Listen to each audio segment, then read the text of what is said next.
ನಿಮ್ಮ ಬದುಕಿನಲ್ಲಿ ಮಾಟ ಮಂತ್ರ ತಂತ್ರಗಳ ಕಾಟ ಇದೆಯಾ? ಯಾರದ್ದೋ ನರದೃಷ್ಟಿ ಕೆಟ್ಕಣ್ಣು ಬಿದ್ದು ನಿಮ್ಮ ವ್ಯಾಪಾರ ಕೆಲಸಗಳೆಲ್ಲ ದಿಢೀರಂತ ನಿಂತು ಹೋಗ್ತಿದ್ಯಾ? ಎಷ್ಟೇ ಪ್ರಯತ್ನ ಪಟ್ಟರೂ ನಿಮ್ಮ ಮನೆಯಲ್ಲಿರೋ ನೆಗೆಟಿವ್ ಎನರ್ಜಿ ಅಥವಾ ದುಷ್ಟ ಶಕ್ತಿಗಳು ನಿಮ್ಮನ್ನು ನೆಮ್ಮದಿಯಿಂದ ಇರಲು ಬಿಡ್ತಿಲ್ವಾ? ಹಾಗಾದರೆ ಈ ಆಷಾಢ ಮಾಸದಲ್ಲಿ ಮೈಸೂರಿನ ಚಾಮುಂಡಿ ಬೆಟ್ಟಕ್ಕೆ ಹೋಗಿ ಆ ತಾಯಿಯ ದರ್ಶನ ಮಾಡಿ. ಯಾಕಂದರೆ ಎಂಥದ್ದೇ ಭೀಕರ ಮಾಟ ಮಂತ್ರ, ನರದೃಷ್ಟಿ ಮತ್ತು ನೆಗೆಟಿವ್ ಎನರ್ಜಿಗಳಿದ್ದರೂ ಅವುಗಳನ್ನು ಸುಟ್ಟು ಬೂದಿ ಮಾಡುವ ಅಸಲಿ ರಹಸ್ಯ ಇರೋದೇ ಈ ಆಷಾಢದ 4 ಶುಕ್ರವಾರಗಳಲ್ಲಿ. ಯಾರು ಹೇಳದ ಆ ಕಟು ಸತ್ಯ ಏನು ಅಂತ ಗೊತ್ತಾದರೆ ನಿಮ್ಮ ಮೈ ಜುಮ್ ಅನ್ನೋದು ಗ್ಯಾರಂಟಿ. ಬನ್ನಿ, ಮಿಸ್ ಮಾಡದೆ ಪೂರ್ತಿ ವಿಡಿಯೋ ನೋಡಿ.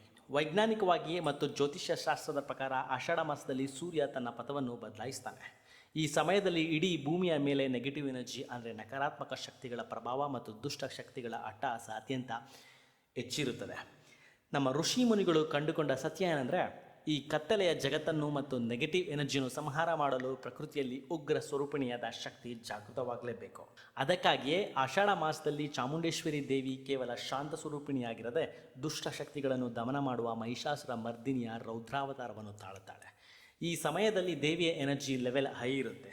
ಈ ದಿನಗಳಲ್ಲಿ ಯಾರು ದೇವಿಯ ದರ್ಶನ ಪಡೆದು ಪ್ರಾರ್ಥನೆ ಮಾಡುತ್ತಾರೋ ಅವರ ಸುತ್ತ ಇರೋ ಯಾವುದೇ ನೆಗೆಟಿವ್ ಎನರ್ಜಿ ಅಥವಾ ದುಷ್ಟ ಶಕ್ತಿಗಳು ಸಂಪೂರ್ಣವಾಗಿ ನಿರ್ಮೂಲನೆ ಆಗುತ್ತವೆ. ಇದೇ ಈ ಆಷಾಢದ ಅಸಲಿ ರಹಸ್ಯ. ಇದರ ಜೊತೆಗೆ ಇದೇ ಆಷಾಢ ಮಾಸದಲ್ಲಿ ದೇವಿಯ ಭವ್ಯವಾದ ವರ್ಧಂತಿ ಉತ್ಸವ ಅಂದರೆ ಚಾಮುಂಡಿ ಜಯಂತಿ ನಡೆಯುತ್ತೆ. ಮೈಸೂರು ಮಹಾರಾಜರು ದೇವಿಯ ಅತ್ಯಂತ ಶಕ್ತಿಶಾಲಿ ಚಿನ್ನದ ಉತ್ಸವ ಮೂರ್ತಿಯನ್ನು ಪ್ರತಿಷ್ಠಾಪನೆ ಮಾಡಿದ್ದು ಇದೇ ತಿಂಗಳಲ್ಲಿ. ಆಷಾಢದ ದಿನಗಳಲ್ಲಿ ಮೈಸೂರು ಒಡೆಯರ್ ರಾಜಮನೆತನದವರು ದೇವಿಗೆ ಅರ್ಪಿಸಿರೋ ಅತ್ಯಂತ ಅಪರೂಪದ ಮತ್ತು ಬೆಲೆ ಬಾಳುವ ಆಭರಣಗಳಿಂದ ದೇವಿಯನ್ನು ಅಲಂಕಾರ ಮಾಡ್ತಾರೆ. ಬೆಳಗಿನ ಜಾವ 3 ಗಂಟೆಗೆ ನಡೆಯೋ ಆ ರಾಜವೈಭವದ ಪೂಜೆಯನ್ನು ನೋಡಲು ದೇವತೆಗಳೇ ಭೂಮಿಗೆ ಬರ್ತಾರೆ ಅನ್ನೋ ನಂಬಿಕೆ ಇದೆ. ಸ್ವಲ್ಪ ಯೋಚನೆ ಮಾಡಿ ನೋಡಿ.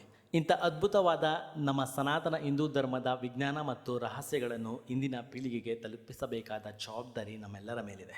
ಸೋಷಿಯಲ್ ಮೀಡಿಯಾದಲ್ಲಿ ಇವತ್ತು ಬೇಡದೇ ಇರೋ ಕಸದ ಕಂಟೆಂಟ್ಗಳನ್ನು ಲಕ್ಷಾಂತರ ಜನ ಮುಗಿಬಿದ್ದು ಶೇರ್ ಮಾಡ್ತಾರೆ. ಆದರೆ ನಮ್ಮ ಹೆಮ್ಮೆಯ ಇತಿಹಾಸ ಸಂಸ್ಕೃತಿಯನ್ನು ಎತ್ತಿ ಹಿಡಿಯೋ ಒಳ್ಳೆಯ ವಿಷಯಗಳನ್ನು ಬೆಳೆಸೋ ಶಕ್ತಿ ಕೇವಲ ನಿಮ್ಮಂಥ ಜವಾಬ್ದಾರಿಯುತ ವೀಕ್ಷಕರಿಗೆ ಮಾತ್ರ ಸಾಧ್ಯ. ನಮ್ಮ ಧರ್ಮದ ಈ ಜ್ಞಾನ ಇನ್ನೂ 10 ಜನರಿಗೆ ತಲುಪಲಿ ಅಂತ ನಿಮ್ಗೇನಾರು ಅನಿಸಿದರೆ ಈ ವಿಡಿಯೋವನ್ನು ನಿಮ್ಮ ವಾಟ್ಸಪ್ ಗ್ರೂಪ್ಗಳಲ್ಲಿ ತಪ್ಪದೇ ಶೇರ್ ಮಾಡಿ. ಹಾಗೆ ಕಮೆಂಟ್ಸ್ ಬಾಕ್ಸ್ನಲ್ಲಿ ಜೈ ಚಾಮುಂಡೇಶ್ವರಿ ಅಂತ ಬರೆಯೋದನ್ನು ಮರಿಬೇಡಿ. ಇಂಥದ್ದೇ ಮತ್ತಷ್ಟು ರೋಚಕ, ಆಧ್ಯಾತ್ಮಿಕ ಮತ್ತು ಮೈ ಜುಮ್ ಎನ್ನಿಸುವ ವಿಡಿಯೋಗಳಿಗಾಗಿ ನಮ್ಮ ಚಾನಲನ್ನು ಇವತ್ತೇ ಸಬ್ಸ್ಕ್ರೈಬ್ ಮಾಡಿ. ಪಕ್ಕದಲ್ಲೇ ಇರೋ ಬೆಲ್ ಐಕನ್ ಕ್ಲಿಕ್ ಮಾಡಿ. ಸಿಗೋಣ ಮುಂದಿನ ಪವರ್ಫುಲ್ ವಿಡಿಯೋದಲ್ಲಿ. ಅಲ್ಲಿವರೆಗೂ ಆ ತಾಯಿ ಚಾಮುಂಡೇಶ್ವರಿ ಎಲ್ರಿಗೂ ಒಳ್ಳೆಯದು ಮಾಡಲಿ. ಧನ್ಯವಾದಗಳು. ನಮಸ್ಕಾರ.